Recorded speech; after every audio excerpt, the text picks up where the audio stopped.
வாட்ஸ்அப்பில் எப்படி வந்து எஃபெக்டிவாக ஜாப் தேடுறது அப்படின்றத பற்றி இந்த வீடியோவில் பார்க்கலாம். நிறைய பேர் வந்து வாட்ஸ்அப்பில் வர்ற வாண்டட் அட்வர்டைஸ்மெண்ட் பார்த்துட்டு ரெஸ்யூம் அனுப்புறது உண்டு.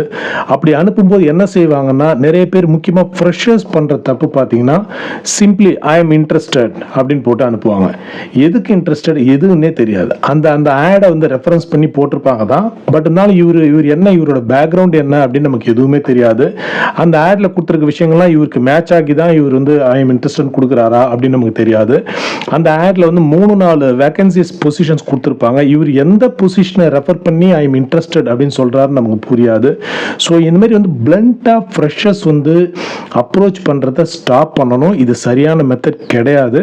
அதனால நீங்க ஒரு ஆட் பார்த்துட்டு வாட்ஸ்அப்ல ஒரு ஐ எம் இன்ட்ரெஸ்டட் போடுறீங்கன்னா அந்த ஆடை நீங்க ரெஃபரன்ஸ் கொடுங்க அதே வாட்ஸ்அப்ல. அட் த சேம் டைம் உங்க ரெஸ்யூமை அட்டாச் பண்ணுங்க. உங்களை பத்தி ஒரு 2 லைனாவது அந்த இதில் அந்த வாட்ஸ்அப் கம்யூனிகேஷன் கொடுங்க. அதுதான் வந்து அவசியமான ஒரு விஷயம்.